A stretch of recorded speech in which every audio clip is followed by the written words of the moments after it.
Good morning, everyone. My courtesy to our school head, Sir Ronilo B. Labrador, to our dearest teacher of Mabunaw National High School. Good morning, ma'am and sir. To our students and visitors who are present in this webinar this morning. Good morning.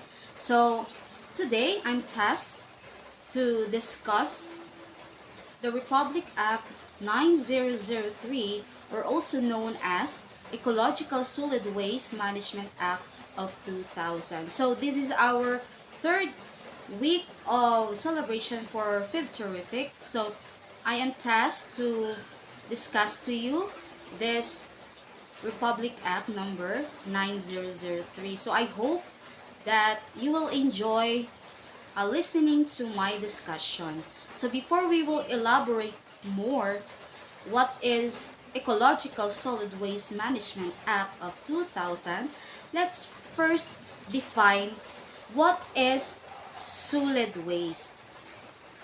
So what will be is the meaning or the definition of the word solid waste. So when we say solid waste, student, this is the discarded household and commercial waste, or the thing that kanang mga gipanglabay na nato, no, nga dili na kailangan, and non-hazardous institutional and industrial waste. So, and also, when we say solid waste, this sa street sweepings, kanang atong gipang limpyo, and also the construction debris. So, we can, maingon pud nato di ay nga mahimong solid waste ang kanang mga debris nga gikan sa mga construction. And also, the agricultural waste. So, mao na siya ang makonsider when we say solid waste. But, there are different classification of solid waste. So, these are the classification of solid waste as defined by the Republic Act 9003. First is the compostable. So, those are materials that nga pwede siya nga malata, no? Pwede nato siya magamit as fertilizers. Then, the second one is the special waste. So, kana siyang mga chemicals. And the third one are the recyclables. Those materials or solid waste nga pwede nato siya ma-transform into another product. So, para ng mga bottles, isa pa, mga carton, no? And many more. Na pwede nato siya nga magamit into another, or ma-form nato siya into another product nga magamit pud nato. Na siya purpose nga na. Then the fourth one is the non-recyclables or the residuals. Those solid waste nga dili na siya magamit. Example are those cellophane. Ayan, no? Ang sapa. Those mga papers or mga tissues na kanang mga dili na. Di ba naman tinatawag nga non-biodegradable and biodegradable. Those biodegradable is those nga mga lata. And the non-biodegradable pod is those nga mga dili nga lata. Naman tayo recyclable, so napo tayo mga non-recyclable materials. Or katong mga residual, katong ipanglabay na dyan nato nga dili nato ma-transform into another product. So those are classification of waste as defined by the Republic Act 9003. Then, solid waste is now considered as one of the most critical problems of the Philippines. So, di ba? Problema dyan kayo nato ni asa nato ipanglabay ni atong mga solid waste. It's because wala na tay mga land areas nga possibly nga atong dito nato ilabay ang atong mga solid waste. So, di ba? Nakatambak para to sa mga sa navotas. Ambot lang karon kung still nag-occur paghihapon sa nabotas ng mga gatambak nga mga solid waste or mga basura nato. Mo na siyang pinaka problem nato karon, asa nato itanglabay nato mga residuals. Wala na tay mga sa tawag ani mga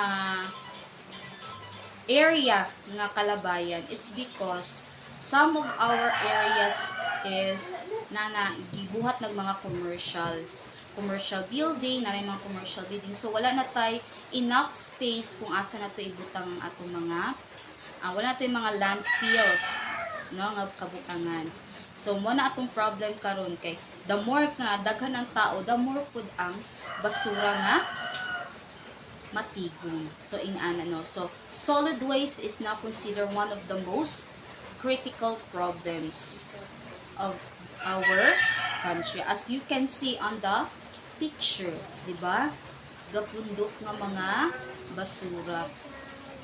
That is a combination of those classifications nga gidefined by the Republic Act 9003. So uban na dira ang katong mga special waste, recyclables, the compostable. Ang compostable is okay raman siya kay pwede man siya nga mahimong fertilizer sa ato land. So pwede siya mas healthy na no ng ato ang land. Then and those non-recyclable or mga residuals. So mo na siya nga kailangan nato students nga mahibaw-an unsa joining Republic Act 9003 nganong kailangan jud nato siya i-discuss sa inyo, ha. Diba? Ang aim nato, diba, isa sa atong mga core vision is maka-Diyos, makatao, makabansa, at makakalikasan. So, dapat i-define jud nato ng ato dyan na siyang i-embodied ng kanang ginatawag ko nga makakalikasan. Mo nang kailangan nato nga i-discuss ni Republic Act 9003. So, next slide. So, the Ecological Solid Waste Management Act or the Republic Act 9003, this is an act providing for an ecological solid waste management program or creating the necessary institutional mechanisms declaring certain prohibited acts, was passed by the Congress and Senate on December 2000 and signed by the President on January 26, 2001. So, kuan din siya? Bali, act na din siya nung kailangan, apil na din siya sa atong constitution, no? Nga kaning Ecological Solid Waste Management Act. So, mo na siya, kaning RA, so kung magpataka ta ni, pwede na ta nga makasuhan students. So, we better know what is RA 9003 para dili ta maka kuan, di ba, nakabutang declaring certain prohibited acts. So, kung malabag nato ng mga prohibited acts, so, pwede tang makasuhan. So, there is a corresponding penalty. So, may bawaan nato na siya what are those prohibited acts nga gideclared sa RA 9003 para pod mapangalagaan ang ato ang Mother Nature. So, in the end, manggod, kung unsa ang atong ginabuhat, in the end, mubalik ra gihapon na sa tuwa students. No? I hope na amoy nasabtan. So, next slide. So, what are the salient features of RA 9003? When we say salient, the important or the noticeable, kung sa Tagalog pa kapansin-pansin or namumukod na features of RA 9003. The first is, out from RA 9003, there is a creation of the National Solid Waste Management Commission. So, nani mga agencies na nagtutok-an na. As well as the creation of the National Ecological Center and the LGU Solid Waste Management Board. So, out from RA 9003, na-create ni siya ng mga different agencies. Then, another is, the salient features of RA 9003 is the creation of multi-purpose environmental cooperatives or association in every LGUs nga pwedeng makatabang sa if nangailangan taong mga tabang, so pwede na adiray mga multi-purpose environmental cooperatives. Then waste segregation, so nakuha na siya, bali nanay mga kuan sa topic with regards to waste segregation, waste reduction, and recycling programs. So, mo na siya ang important features nga naa sa RA, nakapaloob sa RA 9003. Another is the construction of material recovery facilities system or kanang ginatawag na ito nga MRF. Kasagaran nani siya usahay sa mga dalan nakabutang MRF facilities. Kung siya nasa MRF facilities, dito makita na nakabutang dito recyclable, na dito reuse, reduce, recycle. So na recyclable, non-biodegradable, biodegradable. So dito. So every barangays or cities na adu siya MRF. Then another is the conversion of open dumpsite to sanitary landfill. So, under gihapon na siya sa RA 9003. Then, the sixth one is the integration of ecological waste management concept in academic curricula for formal and non-formal education. So, muna niya ito ang buhat karon. So, di ba integration? So, i-integrate na ning ecological waste management. So, ipahibalo na jud sa mga students. So, murag i-apil na siya sa atong curriculum. Para pod there is awareness no sa mga anak ng mga butang sa mga RA 9003. Para pod masabtan ninyo what are the do's and don'ts no in ecological waste management. So, kailangan ma-appeal po siya sa curriculum. Muna na itong ginabuhat karon para na may awareness. And the seventh one is the administrative and enforcement procedures. So, next is, this is the institutional structure. So, di ba, based, na dito nakapaloob sa RA ang mga salient features. So, kani siya is naapuni siya sa RA 903, the institutional structure. So the first is the highest one, as you can see on the graph, is the National Solid Waste Management Commission. Then under sa NSWMC is the Ecological Solid Waste Management Act.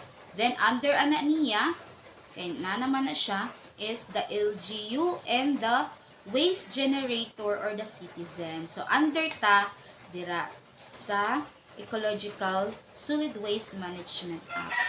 So, under ang LGU, under po ang mga waste generator or mga tao or the citizens, no?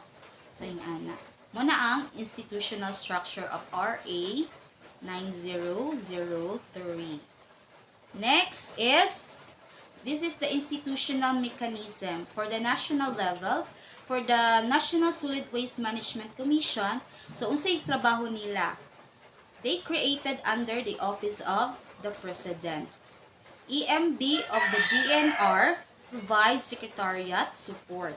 Then, secretariat to be headed by the executive director to be nominated by the commission and appointed by the chairman. So, and composed of 14 members from the government and 3 from the private sector. So, muna siya ang nakapaloob sa kinsa ang mga behind that National Solid Waste Management. Kinsa man nga mga tao. So, nalang yun siya isa ka headed by executive director, then which is nominated by the commission and appointed by the chairman, and composed of 14 members and 3 from the private sector. So, both government and private name, when we say National Solid Waste Management Commission. Then, for the government sector, ang chairman dira is the DENR.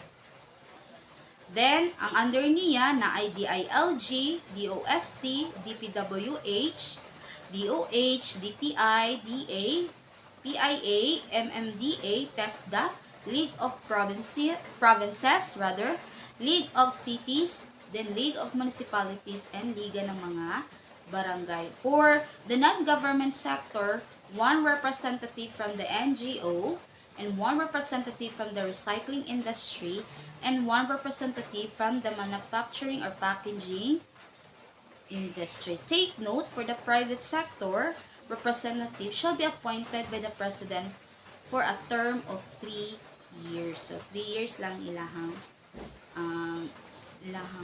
services. No? So, muna siya. Sa government sector, muna siya ang under sa national institutional mechanism. Kisa ng mga pwede na tong mabutang. No? Pero ang pinaka-head yun dara is the DENR. So, mo man yun na sila responsible ba sa mga tag ecological waste, solid waste management. No? Next is, what is the role of the DENR as the lead agency? So, unsay trabaho ni DENR? So, si DENR provide technical and other capability building assistance and support to LGUs. So, pwede silang maghatag og mga training with regards or training and seminars with regards to ecology RA or the RA 9003. Then, the second one is recommend policies to eliminate barriers to waste reduction program. So, pwede silang mag-create og mga policies with regards to waste management. Then, exercise visitorial and enforcement powers to ensure strict compliance. And the fourth one, issue rules and regulations. So, muna trabaho sa DENR. So, I hope nga natay na sabtan no. So, magpadayon ta. Next is the National Ecology Center. So, isa po ni siya sa naa sa features no sa RA 9003. So, unsay kuan sa National Ecology Center. So, si National Ecology Center facilitate training and education in integrated ecological solid waste management. So, pwede sila mag-create ng mga trainings or educational seminar with regards to ecological solid waste management. Then, second, establish solid waste management information database. So, pwede mag-post sila o mga mga announcement with regards to ecological solid waste. So, karon kay teki naman kayo ng mga students. So, dali ra kayo pag-browse no sa ato ang cellphone, sa atong mga different gadgets. So, may bawaan din nato ang mga information with regards to solid waste management. Then, the third one, establish a national recycling network.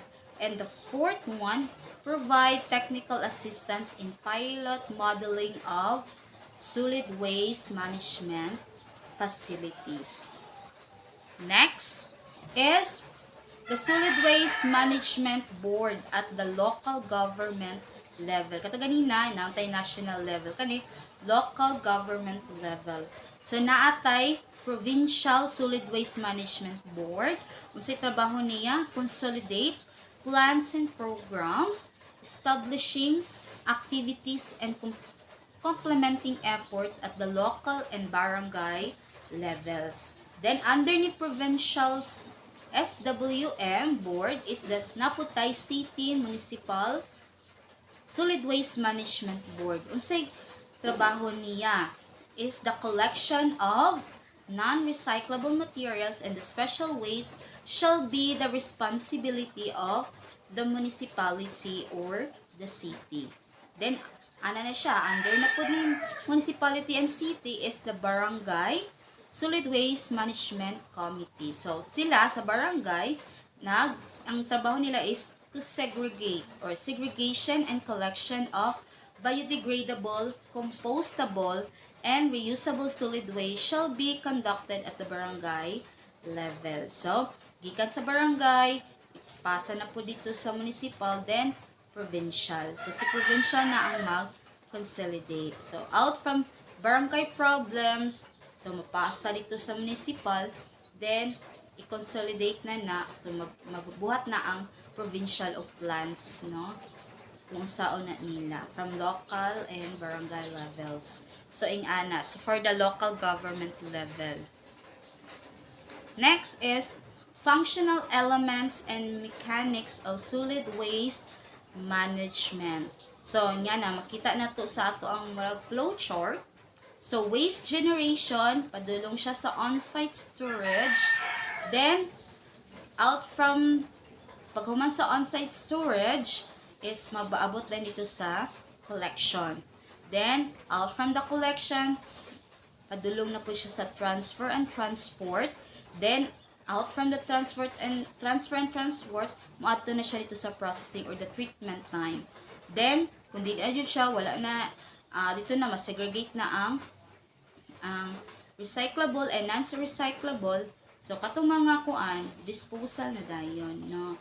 So, yan na. So, muna siya ang mechanics sa solid waste management. From waste generation, from the citizen, then to the on-site storage, kanang mga kuan, pwede ng mga collectors sa mga basura. So, yan na. Then, collection dayon, transfer and transport, then, padulong dito sa treatment area, then, disposal dayon dito sa dumpsite or mga sanitary landfills. So, yan na. Next is, so, what is ecological solid waste management? So, when we say ecological solid waste management, student, is the systematic administration of activities that provide for segregation at source, segregated transport, storage, transfer, processing, treatment, and disposal of solid waste, and all other waste management activities that do not harm the environment. So, muna'y pasabot sa ecological solid waste management students. No? So, activities that provide segregation, transfer, and processing or mga treatment and disposal nga dili siya makaharm sa tuang environment. So, muna siya ecological solid waste management student. No, sayo na kaya itong topic, students. Then, the approach to ecological solid waste management. So, yung ano siya, natadira, no, naka-inverted nga pyramid. So, first is the source reduction and minimization of waste. Then, padulong dayon siya sa resource recovery, mga recycling and reuse at the community and barangay level. Then, collection, proper transfer and transport of waste by the city and municipality. Then, management and destruction or reuse of residuals or the final disposal. At the end na is the final disposals na siya. So, hunaw lang jud nato nga kailangan dili jud ma-harm ang atong environment no. Next is what are the requirements for segregation and volume reduction. So, first is separate containers for compostable, recyclables, special waste, and residuals. Diba? Ato, dapat na atay mga separate containers. Atong upat ka classification nga gidefine sa RA 9003. Then, separate collection schedules. Then, separate trucks or haulers, compartmentalized collection vehicles. So, karon ang ato ang mga kuan karon diri sa Panabo, naa sila, di ba, naa mga scheduling. Naa mga scheduling. For example, Monday is recyclable. So, yung nanay mga ginapatupad karon. Monday is recyclable. Tuesday is makatong mga residuals ang ilang ipang-collect. Then, another is kailangan natay material recovery facilities for recyclable and biodegradables. Then, inventory of markets for compost and recyclables. So, muna mga requirements for segregation and volume reduction. So, ang government nato na naman sila yan ng mga scheduling. Then, nanapod sila yung mga para ng mga big trash na naka-indicate na po dira nga lahi no, compostable, recyclable, special waste, and residuals. So, yan na. So, muna siya ang isa sa muna ang mga requirements for segregation and volume reduction. Then, recycling program.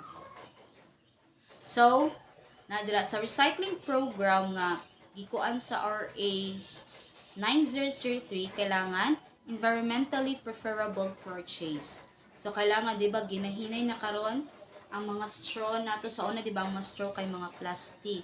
Karon, nanay mga straw sa mga items sa itong mga product is karton na siya. Yan na, no. So, hinahinay na siya. Para kay ang plastic man good, students, mas dugay siya malata. No? Pila pa ka years. More than 5 years or 10 years before siya nga malata. Compared to para ng mga karton, papel, mas dali ra siya malata. So, dili siya makadao sa tuang environment. Then, specification, product description, and standard. Then, na pinakabutang eco-labeling. Sa itong mga product na mga inana. Diba na mga advisory nga nakabutang dapat maging eco-friendly na ta. Non-environmental acceptable product. Then, reclamation programs and buyback center. So, yan na, no? So, sa mga recycling program. So, nagito'y programs, as I remember, na ato'y programs ang government sa una nga, kanang mga cellophane sa mga junk foods is gunting-guntingon, then ibutang sa mga plastic bottles, then out from that ilang ihatod dito sa municipalities, then in exchange of that is tagaan sila og mga goods or money. So in that simple program is malikayan na jud nato na maharm ang atong environment. So napuyuban nga na mga para nang sa mga livelihood program, out from the plastic bottles, i-create na nila into another product sa inana. So nindot na siya kay para malikayan nato ang pag-distract sa ato ang environment. So nanay mangiana nga mga program ang ato ang government, no? Next is management of residuals and final disposal sites. So, first is closure of all open dumpsites. So, katong mga dili mga applicable nga area nga for dumpsite is gina-close na nila, no? Then, conversion of all open dumpsite to controlled dumps within 3 years. Kay kung the more manggod nga, sige tag-dump dito sa ingana nga area, the more nga magadambo, mupundok ang mga basura. If wala tayo ginabuhat nga, if our government is wala ginabuhat ng mga possible solutions, saan na siya pag-minimal, no? So, minimum requirements in setting, designing, and operation of disposal site. And one is sanitary landfills. So, kung mulabag mulabag ang ato ang government so probably muhabol si RA 9003. So, yan. Muna siyang isa sa mga management of residual and final disposal sites. Next is business and industry rule. So, what is the business and industry rule? So, the Commission shall encourage commercial and industrial establishment through appropriate incentives other than tax incentives to initiate, participate, and invest in the integrated EWM project. Manufacture environmental friendly products. So, muna ito kung giingon na mga sa mga product karon is nagagamit na sila ng mga ecological friendly ng mga products. Then, introduce and develop and adopt innovative processes like recycle and reuse materials, conserve raw materials and energy, reduce waste, prevent pollution, undertake community activities to promote and propagate effective solid waste management practices. So, muna siya dapat ang rules sa business and industry. No, nga kailangan nilang sundon, students. Am I understand? Okay. So, let's proceed.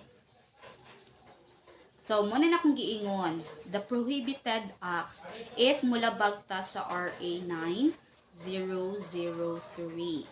So, violation, violation and fines and penalties. So, if we violate, so natin mga corresponding fines and penalties for littering, throwing, and dumping of waste matters in public places and water bodies. So, the corresponding fines and penalties will be mag-range siya from 300 to 1,000 pesos or community service between 1 to 15 days. Then, next is the open burning of solid waste. So, mag-range gihapon siya from 300 to 1,000 or imprisonment of 1 to 15 days. So, muna siya no. So, lisod yung kayo nga mag-burn ta o mga solid waste like mga para ng mga plastic. So, maka-pollute mo na siya sa atong air. So, which can cause air pollution. So, ang atong ozone layer is mag-thinner na siya, no? So, muna, likaya na to.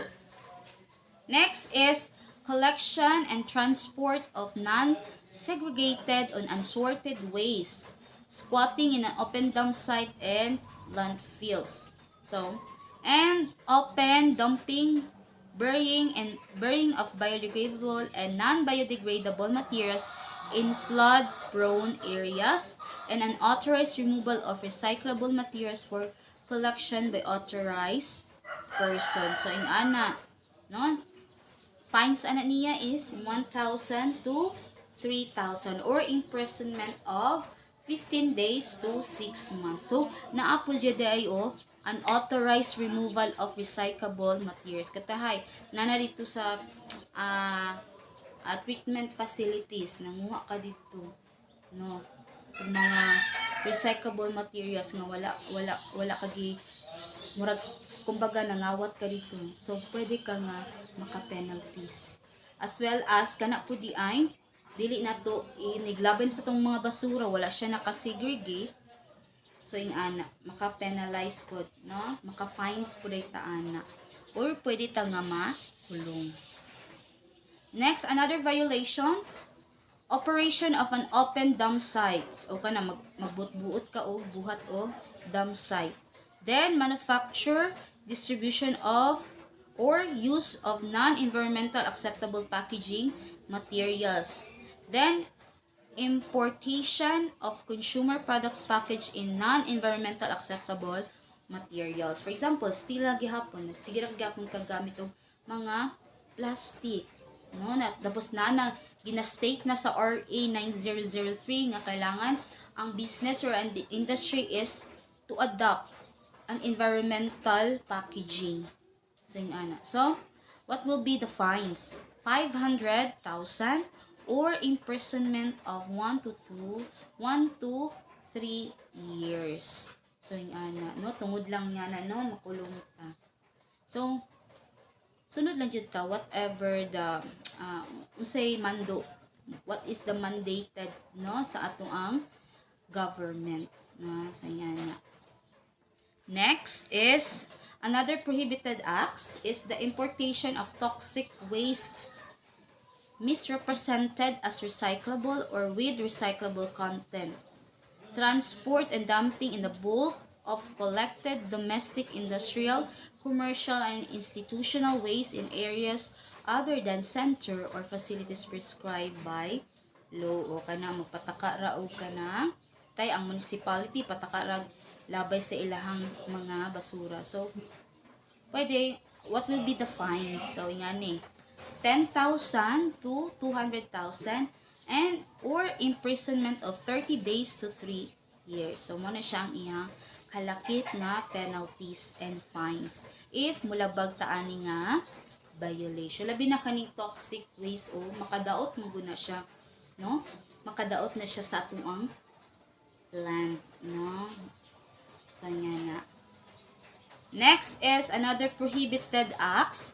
So violation is construction, expansion, or operation of waste management facilities without an environmental compliance certificate. So dapat magkuan gyud gihapon ta ng mga i-comply gyapon natang unsa nang mga requirements, no?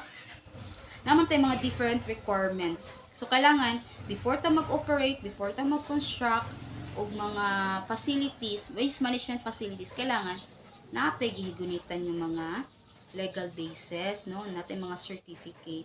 Then construction of any establishment within 200 meters from the open or controlled dump site and sanitary landfills. Then construction or operation of landfills or any waste disposal facility within or near an aquifer, groundwater reservoir, or watershed. So bawal yun na siya. Kay ang sa ubos ana kung tayo maglabay tano, for example mga toxic waste. So kung duol ta sa reservoir or sa mga groundwater, which is supplier nato sa atong mga tubig, no, dito ta magkuan pod mag-construct og waste disposal. So mutuhok man guna, no, mutuhok ng kuan kanang iyahang waste sa ilalom. So maabot dito sa atong groundwater reservoir, which is pwede tang mapulyut pod ana, no, anatong ginainom nga tubig. So pwede out from that pwede tang magkasakit. So mo na siya ginadili jud siya, no, if possible more than kilometers ang kalayo or pila pa na siya ka kilometer, more than kilometers dapat ang landfills nato. So what would be the possible penalties or fines? Naadira ang 100,000 to 1 million or imprisonment of 1 to 6 years. So no, dugay kayo. Matiguang na lang ka dito sa kulungan. Yan na. No? Pwede na siya. Magbayad kag penalties. Makulong pa dyan ka. Pwede. Ingana. Then, this is the conceptual framework of RA 9003. So, as you can see, so, from barangay levels, di ba, tanaw naman tayo barangay level, recyclable, then compostable. Si recyclable, maadto siya dito sa material recovery facilities. So, dito under sa recycles. Then, si compostable, maadto siya dito po sa MRF, pero, maadto siya dito sa garden, pwede siya dito sa kanang mga compostable area. So, asa yang output? Padulong dito sa gardens and farms. Kaya pwede man siya mahimong fertilizer. Katong si recycle is padulong siya sa mga junkyards or factories. Kanang mga kuan good, kanang mga butibakal dito. Kaya i-convert naman po na siya into another product, no? Sa mga factories, yan na. Then, sa special waste, padulong siya sa MRF, then, together with, kanang sa mga residual food, so, padulong na siya dito sa residual management. Dito na sa dump site or the landfills. Then, for the, katong mga non-recyclable, collection by the municipality and city level, so, padulong na po siya sa residuals management. Ito sa dump site na siya. Si municipality and city na siya. Ang mag-collect lang sa non-recyclable is si city and municipalities. So, dito na siya padulong. Kanang ginakolekta good sa ito ang every barangay ng mga plastic. Dito na siya padulong sa residual management. Dito na sa dump sites. So, muna siya ang conceptual frameworks of RA 9003. No. So, nasabtan. So, to end this presentations, so I have here a quote. when you refuse to reuse, it's the earth you abuse. Then, we don't want to live in a trash can. Stop making it one. So, I hope nga naamoy na understand students, no? So, as the quote, when you refuse to reuse, no, kung dili jud ta mag-reuse og mga materials, so susama ra pod nga gi-abuse na to ang atoang earth, mother earth. Then kung dili gyapon na nimo undangan, so maybe we can live in a trash can. So our earth will full of garbages, mga solid waste. So I hope nga naamoy na nasabtan sa atong Republic Act 9003, which is also known as Ecological Solid Waste Management Act of 2000. So, I hope nga natin nasabtan. Have a great day. So, this is Mom Mars. Thank you for listening and thank you for participating in our webinars. I hope you really understand our topic this morning. So this slide is nakuha na ko ni siya. So thank you for the Department of Environment and Natural Resources and Environmental Management Bureau of NCR. So dila na ko na siya nakuha nga slide. So thank you very much. Thank you for listening. Have a great day. Stay safe and kailangan wear your mask always. Have a great day. Bye!